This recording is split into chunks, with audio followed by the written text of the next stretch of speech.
21절에서 28절 말씀,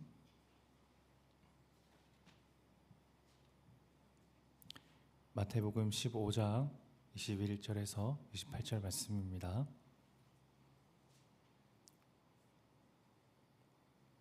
한 절씩 교독하겠습니다. 예수께서 거기서 나가사 두로와 시돈 지방으로 들어가시니 가난 여자가 하나가 그 지경에서 나와서 소리질러 이르되 주 다윗의 자손이여 나를 불쌍히 여기소서 내 딸이 흉악하게 귀신 들렸나이다 하되 예수는 한 말씀도 대답하지 아니하시니 제자들이 와서 청하여 말하되 그 여자가 우리 뒤에서 소리를 지르오니 그를 보내소서.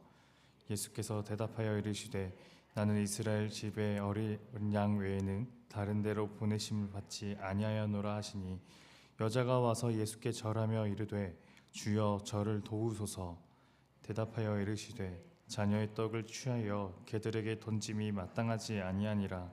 여자가 이르되 주여 올소이다마는 개들도 제 주인의 상에서 떨어지는 부스러기를 먹나이다 하니 이에 예수께서 대답하여 이르시되 여자여 내 믿음이 크도다 내 소원대로 되리라 하시니 그때로부터 그의 딸이 나으니라.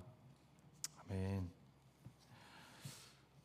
우리를 더럽게 만드는 것은 그 사람의 입으로 들어가는 것이 아니라 그 사람의 마음에서 나오는 것이라 말씀하셨던 그 예수님께서는 오늘 자리를 옮겨서 다른 곳으로 가시는데요.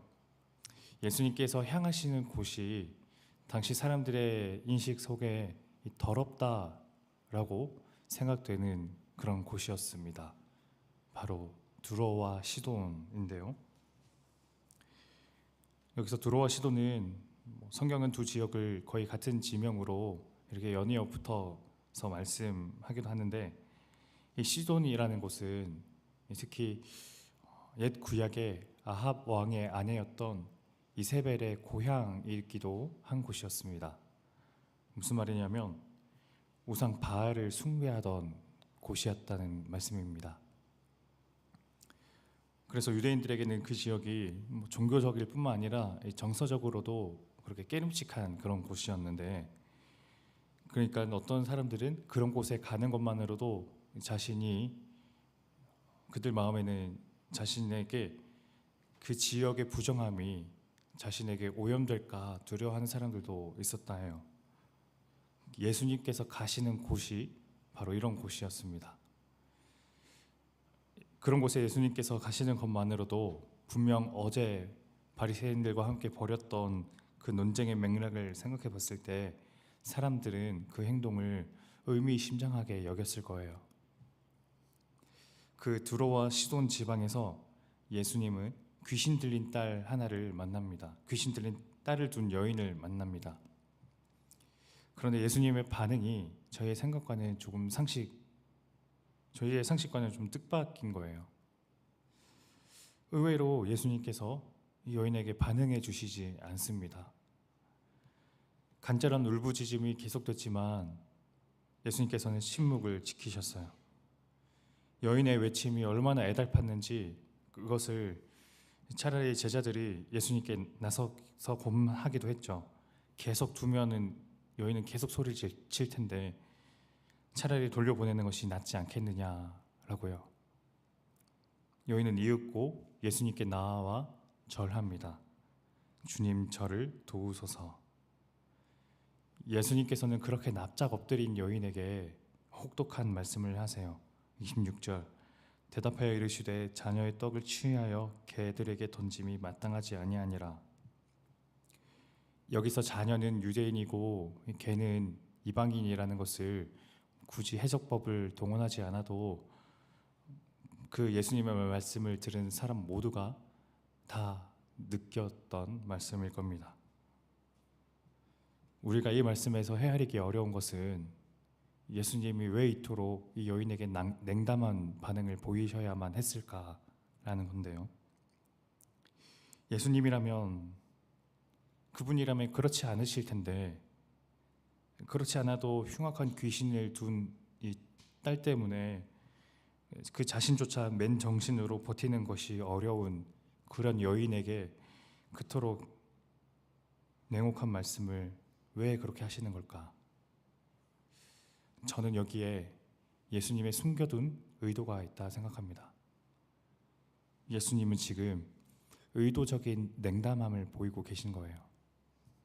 예수님을 따르는 무리들이 예수님은 그들을 향해 목자 없는 양과 같이 불쌍히 여기신 그런 분이시기도 했고, 광야에서 많은 무리들이 먹을 것이 없어 굶주리고 있을 때 그들을 배불리 먹이기도 했으며, 혼자 쉬시고 싶으실 텐데도 밤새도록 아픈 자들을 고치시는 그런 분께서 이런 여인에게도 그런 긍휼함을 갖지 않는다는 것이 오히려 더 말이 되지 않습니다. 무엇보다 여인을 그냥 집으로 돌려보내라는 제자들의 요청에 예수님께서는 이런 말씀을 하셨는데요.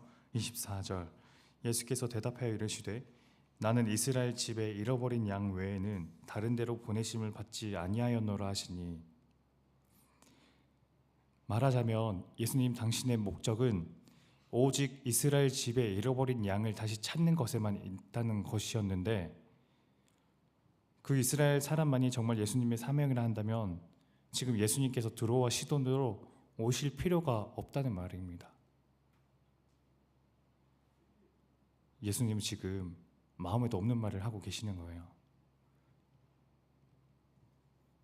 그 목적을 여인의 반응을 통해 생각해 보고자 합니다.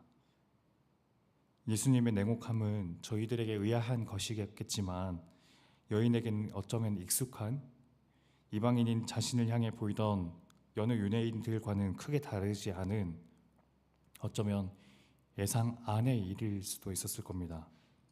비슷한 무시를 여인은 지금껏 유대인들에게 받아왔으니까요.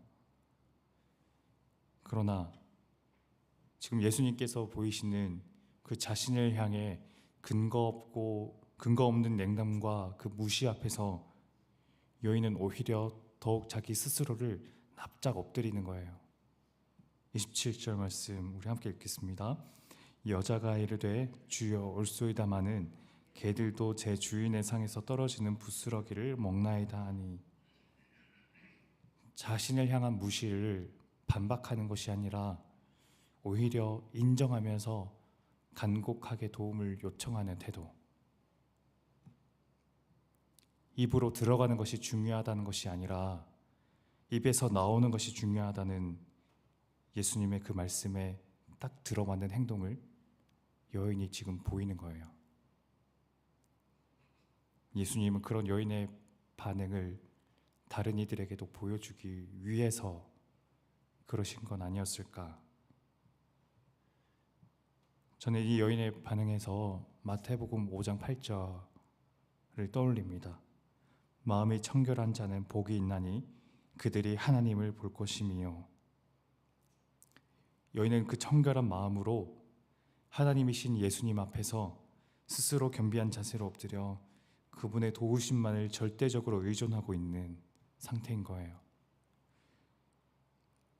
예수님은 여인에게 의도적인 냉담함을 보이심으로써 마음이 청결하지 않거나 완악한 사람이라면 결코 보이지 못할 겸손함과 낮아짐을 여인은 하고 있다는 것을 사람들에게 보여주신 겁니다. 이것이 예수님께서 여인에게 보이신 의도적인 냉담함의 목적이 아닐까. 여인처럼 하나님의 침묵을 경험하는 순간이 저희들에게도 있을 건데요. 어쩌면 그 침묵의 순간은 하나님께서 저희들 마음의 청결함을 확인하는 시간은 아닌지도 모르겠습니다. 우리가 그럴 때 보여야 할 태도는 여인처럼 절대적으로 그분의 도우심만을 구하는 태도가 아닐까요? 주님, 저는 할 수 없습니다. 그러니 제게 은혜의 부스러기만이라도 주세요. 그 부스러기가 저를 살게 만듭니다. 그렇게 고백하는 태도. 그렇게 하나님 앞에서 나 자신을 모두 다 솔직하게 드러내 보이시면서 하나님의 도우심만을 간절히 구하는 그런 오늘이 되는 저희들 됐으면 좋겠습니다. 기도하겠습니다. 하나님 아버지,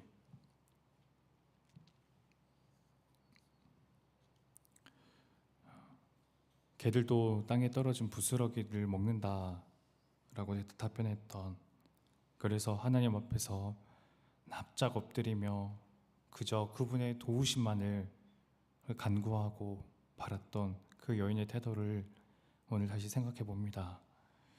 마음의 청결한 자는 하나님을 볼 것이며 라 예수님께서 말씀하셨던 그 말씀에 딱 들어맞는 행동을 이 여인이 보여줬는데, 하나님, 저희가 그 하나님의 침묵을 경험할 때 보여야 할 태도가 바로 이런 태도는 아닐지요.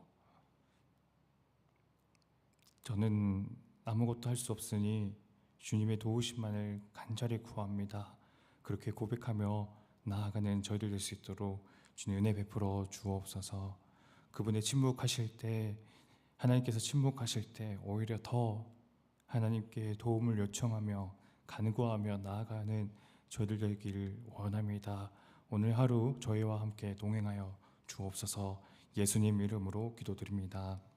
아멘. 두 가지 기도 제목 놓고 기도하면 좋겠습니다.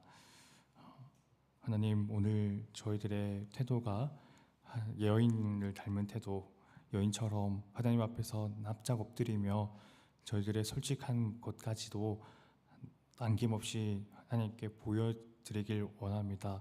저희의 수치, 치부, 이 모든 것들이 하나님께 드려질 때 하나님께서 그것을 싸매어 주시며 고쳐주시며 또한 감싸주시며 다시 새롭게 살 힘을 허락해 주심을 믿습니다. 그렇게 고백하며 나아가는 것이 첫 번째 기도라며, 두 번째는 저희들 놓고 온 이 가정을 위해 우리 가정의 소원들, 소망들, 그것들을 놓고, 그리고 우리 각자 가져온 기도 제목 가지고 우리 하나님께 기도로 나아가겠습니다. 기도합니다.